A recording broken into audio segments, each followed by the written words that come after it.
Το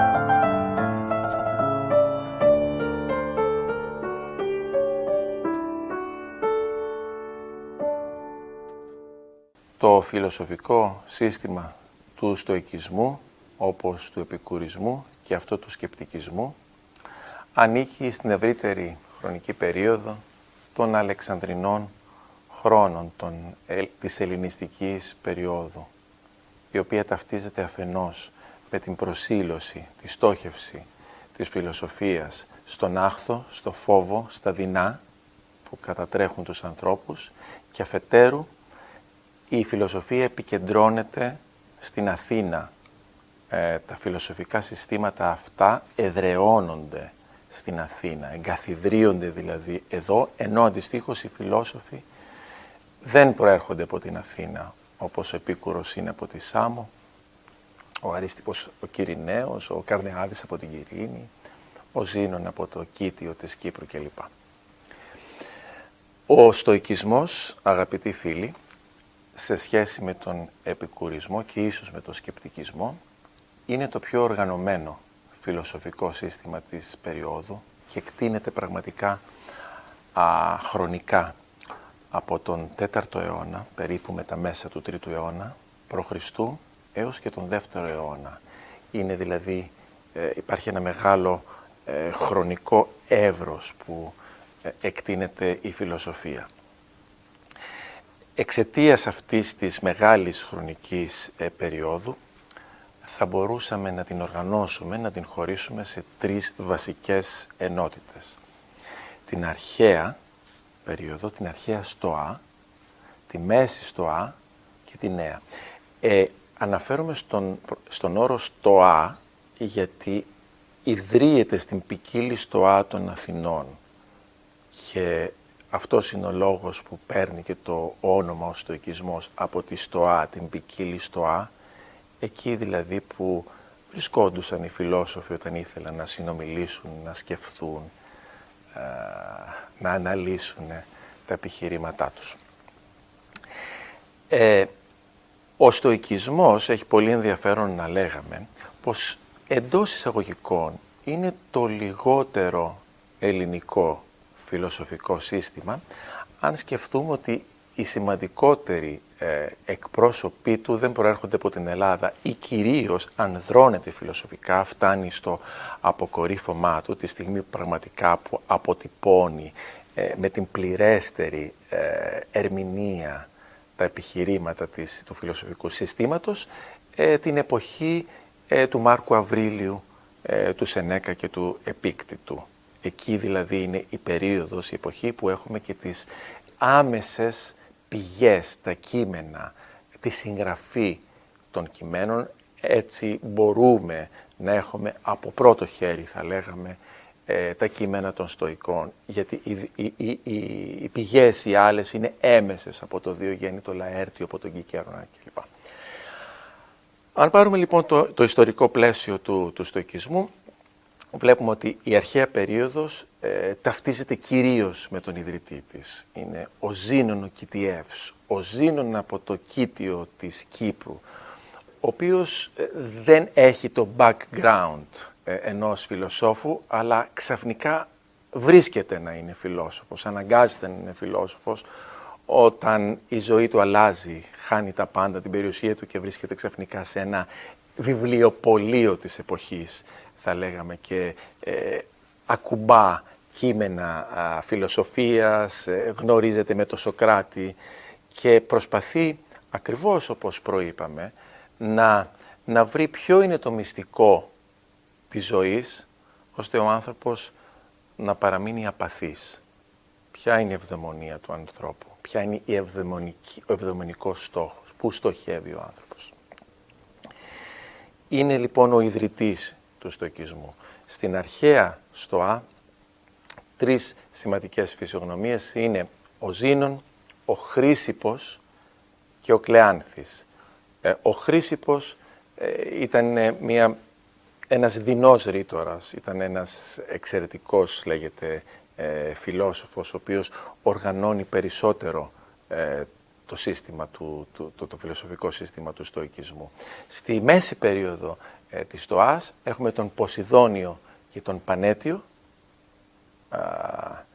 Και την τρίτη περίοδο, στη Νέα Στοά, έχουμε την τριπλέτα που μας δίνει και τη συγγραφική πλευρά, αποτυπώνει τη συγγραφή των Στοικών, τον Επίκτητο, τον Σενέκα και τον Μάρκο Αυρίλιο. Και αν θα θέλαμε να τους περιγράψουμε, θα λέγαμε ότι αυτή το ιδιόμορφο τρίο των φιλοσόφων προέρχεται από ένα δούλο που στην Νικόπολη γίνεται φιλόσοφος, τον Επίκτητο, έναν υπουργό μιας αυτοκρατορίας και ένα δάσκαλο του αυτοκράτορα, το Σενέκα, και έναν αυτοκράτορα, ένας δούλος, ένας υπουργός και ένας αυτοκράτορας. Ας συνεχίσουμε τώρα εξετάζοντας το εύρος της φιλοσοφίας των Στοικών. Με τι ασχολήθηκαν οι Στοικοί.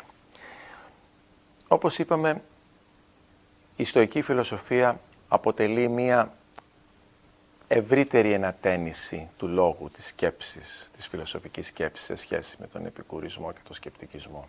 Έτσι ανοίγεται φιλοσοφικά.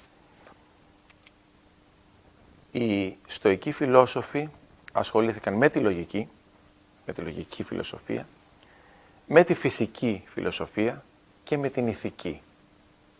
Με τη λογική φιλοσοφία ασχολήθηκαν κυρίως με τους συλλογισμούς, τους προτασιακούς συλλογισμούς, θέτοντας εκ νέου και διευρύνοντας τις αρχές των επιχειρημάτων των συλλογισμών, παίρνοντας δηλαδή τη σκητάλη από τον Αριστοτέλη και τον παραγωγικό συλλογισμό του Αριστοτέλη, διευρύνουν την έννοια στους προτασιακούς συλλογισμούς.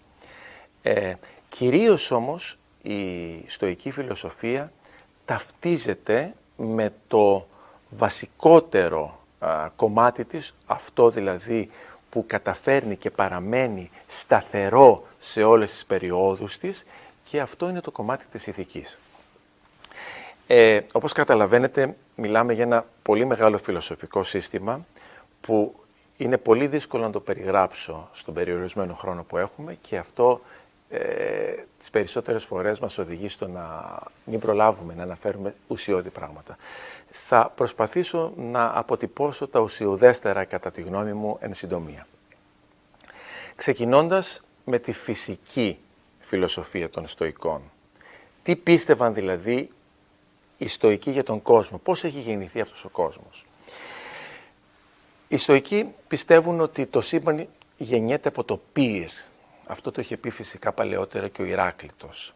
Το πυρ είναι αυτό που φέρνει στη ζωή και τα άλλα στοιχεία της φύσης. Τον αέρα, τη γη, το νερό, το είδωρ. Το πυρ όμως είναι ιδιόμορφον, γιατί δεν είναι το άτεχνον πυρ, δεν είναι μια φωτιά που κατακαίει, καταστρέφει, σκορπά το θάνατο, αλλά είναι το τεχνικόν πυρ, είναι το πυρ που αναγεννά, που ζωοποιεί, που δίνει ουσία στον κόσμο. Οι Στοικοί ταυτίζουν την ύπαρξη του σύμπαντος με τον Θεό εντός εισαγωγικών.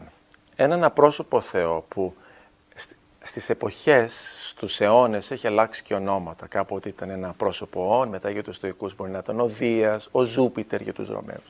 Δεν έχει τόσο πολύ σημασία όπως θα δούμε, γιατί ο Θεός ουδέποτε υπήρξε ανθρωπομορφικός για τους Στοικούς, ούτε τόσο πολύ ένας συνεργάτης με τους ανθρώπους, ο οποίος ανταποκρίνεται στα αιτήματά τους, στις οικεσίες τους.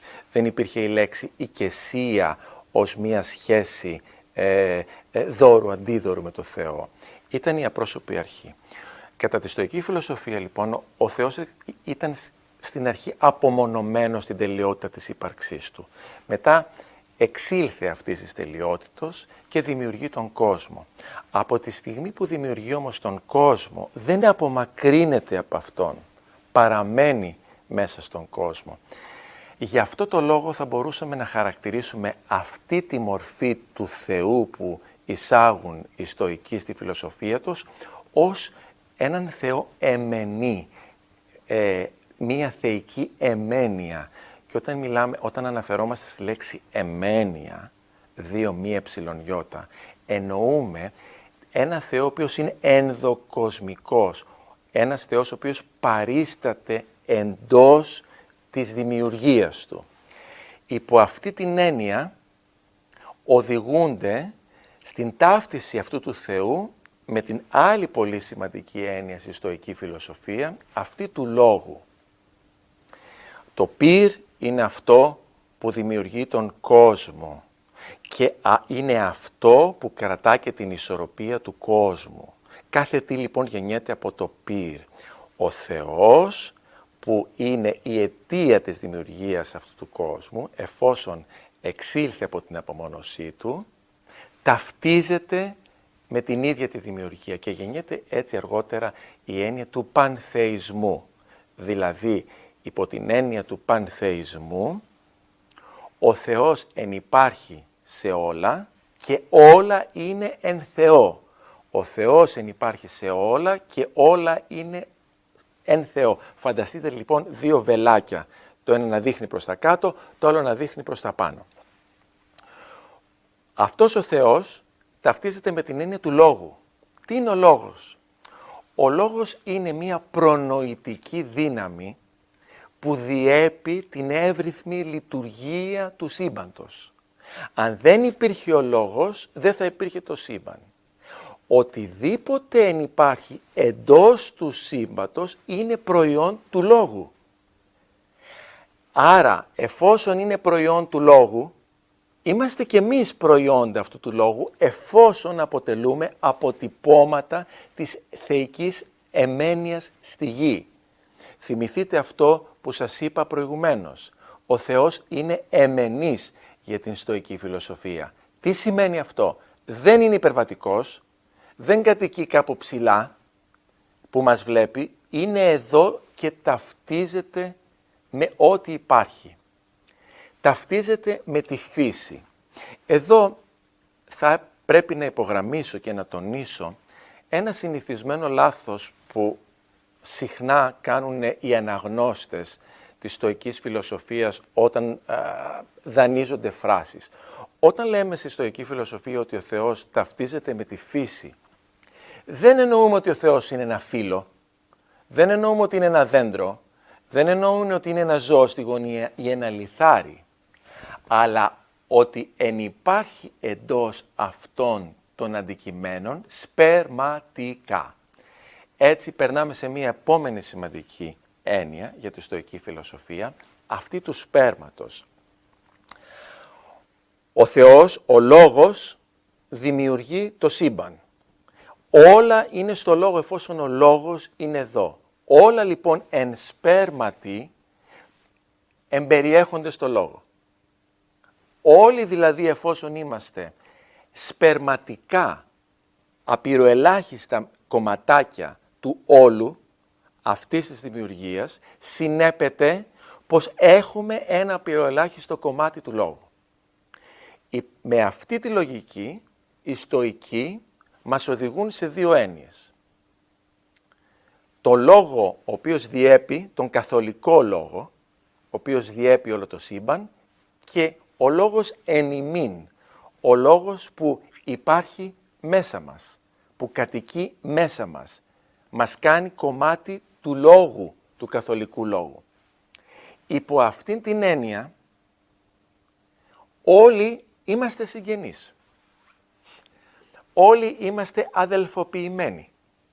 Γιατί εφόσον είμαστε παιδιά εξαιτίας της ιδιοσυστασίας μας, γιατί όλοι εμπεριέχουμε λόγο, σπερματικό λόγο, όλοι είμαστε δεμένοι μεταξύ μας.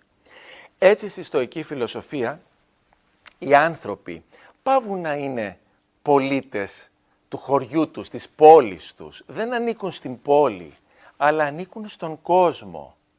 Όλοι είμαστε κομμάτια αυτού του κόσμου, όλοι δανειζόμαστε το ζώπιο στοικό λόγο για να καταφέρουμε να υπάρχουμε, γιατί διαφορετικά δεν θα υπήρχαμε, και έτσι όλοι για τους στοικούς είμαστε αδέλφια. Έτσι γεννιέται η έννοια του κοσμοπολιτισμού. Ο κοσμοπολίτης είναι αυτός δηλαδή που υπαρκτικά ανήκει στον κόσμο, όχι μέσω ιδεολογίας, αλλά ανήκει από τη γέννησή του στον κόσμο. Πώς μπορεί να γίνει ο άνθρωπος ευτυχής? Υπάρχει ένα μυστικό, υπάρχει συνταγή στην ηθική φιλοσοφία του στοικισμού. Σαφώς υπάρχει. Με κεφαλαία γράμματα, αυτό που κυριαρχεί, με κεφαλαία γράμματα είναι η λέξη αρετή. Αρετή. Δεν είναι η αρετή η ομηρική, η ανδρεία, δεν είναι το πρώτο παλίκαρο που θα γκρεμίσει τα τείχη της Τρίας, που θα σκοτώσει τους εχθρούς, αλλά είναι ο ενάρετος. Αυτός που κατακτά την αρετή είναι ο ενάρετος. Και ο ενάρετος για τους στοικούς είναι ο σοφός, ο φιλόσοφος. Δεν είναι οποιοσδήποτε, δεν είναι μια τυχαιότης. Το να είσαι φιλόσοφος σημαίνει στοχεύεις στο να είσαι ενάρετος. Και να είσαι ενάρετος στοχεύεις στην αρετή. Είναι δηλαδή μια λογική διεργασία των στοικών φιλοσόφων. Δηλαδή ο στοικός, και είναι σημαντικό αυτό να σας το πω, δεν είναι καλός για να είναι ενάρετος. Δηλαδή δεν κάνει καλές πράξεις για να είναι ενάρετος, αλλά επιθυμώντας να είναι ενάρετος είναι καλός. Αυτό είναι κάτι σημαντικό που δεν πρέπει να το ξεχάσουμε. Στη συνέχεια, ο άνθρωπος για να είναι ευτυχής θα πρέπει να ταυτιστεί λοιπόν με τις επιταγές του λόγου. Και έτσι φτάνουμε στο πολύ γνωστό αποτυπωμένο πια ρητό των στοικών, ομολογουμένος τη φύση ζήν. Δηλαδή, ξέρεις κάτι άνθρωπε, αν δεν ταυτιστείς με τη φύση, είπαμε όχι το λουλούδι, όχι το φύλλο, όχι την πέτρα που είναι κάτω, αλλά την νομοτελειακή διάταξη του σύμπαντος, ενός αιτιοκρατικού σύμπαντος, δετερμινιστικού σύμπαντος. Τι σημαίνει αυτό? Δετερμινισμός είναι το σύστημα της θεώρησης του κόσμου, ότι τα πάντα έχουν μια αιτία και η αιτία αυτή οδηγείται σε ένα συγκεκριμένο αποτέλεσμα. Οι στοικοί λένε, ξέρεις κάτι άνθρωπε, είσαι μέρος αυτής της διεργασίας. Δεν είσαι ελεύθερος. Υπάρχει μία απόλυτη αιτιοκρατία που ορίζει, καθορίζει τη ζωή σου. Θέλεις να τη δεχθείς, θα είσαι ευδαίμων. Δεν θέλεις να τη δεχθείς, θα είσαι δυστυχής. Έτσι λένε το καλό, ενάρετος, αρετή, το κακό, τα πτία της ψυχής που έλεγε ο Ζήνων, τα πάθη, το κακό, η άρνηση. Ανάμεσα στο χώρο το μεγάλο, μεταξύ των δύο αντιδιαμετρικών πόλων, της αρετής, του ενάρετου ανθρώπου και του κακού, τι είναι? Τα αδιάφορα. Και τι είναι τα διάφορα, αγαπητοί φίλοι? Όλη μας η ζωή. Όλη μας η ζωή. Η υγεία, ο πλούτος, οι σχέσεις, οι γονείς, οι σύζυγοι, τα παιδιά, οι οικογένειες, οι φιλοδοξίες, η εργασία, η επιτυχία, η αναγνώριση για τους στοικούς είναι τα διάφορα. Δεν πρέπει να ενδιαφερόμαστε. Δεν πρέπει να μας ενδιαφέρει τίποτα από αυτά. Γιατί μόνο όταν αυτές τις άλογες παρορμήσεις της ψυχής καταφέρουμε να τις τυθασεύσουμε και οδηγηθούμε στην απάθεια, συγκρατήστε την έννοια απάθεια γιατί τη συναντάμε και αργότερα και μεταχριστιανικά, την απάθεια, τη στοική απάθεια, απαλλαγή από τα πάθη, απέκδυση των παθών, απέκδυση των αναγκών, τότε μόνο μπορούμε να βρεθούμε στο βασίλειο της αρετής, της ευδαιμονίας και μιας ενάρετης ζωής. Αυτό προϋποθέτει τη συνένεσή μας και την υποταγή μας στην ημαρμένη. Ακριβώς αυτή την νομοτελειακή δύναμη που διέπει τη ροή του σύμπαντος, στην οποία εάν πάμε κόντρα, αν αντισταθούμε, αν βάλουμε εμπόδια, το μόνο που θα συμβεί στη ζωή μας θα είναι η δυστυχία. η λύπη. Δεν μπορούμε ποτέ να αντισταθούμε λοιπόν στον ίδιο το λόγο, εφόσον μας χαρακτηρίζει και εφόσον η ημαρμένη διέπει και τρέχει τη συμπαντική ροή. Άρα λοιπόν ο σοφός είναι ο ενάρετος και ο ενάρετος είναι αυτός που καταπολεμεί τα πάθη, τις ανάγκες. Προσέξτε, εδώ δεν υφίσταται το πάθος υπό την έννοια της αμαρτίας, γιατί ακόμα δεν έχει εισαχθεί στη στοική φιλοσοφία, δεν εισήχθη ποτέ ακριβώς αυτό το στοιχείο μιας μελλοντικής κρίσης, ενός εσχατολογικού τέλους, το οποίο καταδεικνύει τον άνθρωπο ως μία υποκρίση μορφή, που δεν υπάρχει αυτό, υπάρχει πώς μπορεί ο άνθρωπος να απορροφηθεί. Έτσι φτάνουμε σε ένα σημαντικό συμπέρασμα ότι το εγώ, το είναι για τους στοικούς, στην ουσία δεν υπάρχει. Έτσι, σας είπα ότι είναι πολύ μεγάλο το φάσμα της στοικής φιλοσοφίας, ίσως χρειαστεί να αφιερώσουμε άλλη μία εκπομπή κλείνοντας την εισαγωγή μου. Και η ψυχή για τους στοικούς, ειδικά για την πρώτη θεώρηση της αρχαίας στοάς, είναι ύλη, είναι υλική. Μάλιστα ο Χρήσιππος έλεγε ότι όταν πεθαίνει ο άνθρωπος και η ψυχή αποσπάται από το σώμα, δεν είναι δυνατόν ένα άειλο πνεύμα να αποσπαστεί από κάτι που είναι υλικό. Για να εφάπτεται του σώματος η ψυχή, πρέπει και αυτή να είναι υλική. Πρέπει και αυτή να αποτελεί ένα μέρος της ύλης. Στην καλύτερη τους θεώρηση οι στοικοί αναφέρονται σε μία αιθερική κόνη, θα λέγαμε, σε μία σκόνη η οποία μετά κάπου αόριστα κοίται εκτός του σώματος σε ένα συμπαντικό χώρο. Αν θα θέλαμε να βάλουμε μία πρόταση σύγχρονη για το στοικισμό, θα λέγαμε πως στα οντολογικά, για το θέμα δηλαδή της προέλευσης του ανθρώπου, της ψυχής του, της πορείας του λόγου που βρίσκεται στη γη, ο στοικισμός είναι ένας βουδισμός δίχως τον Ιρβάνα.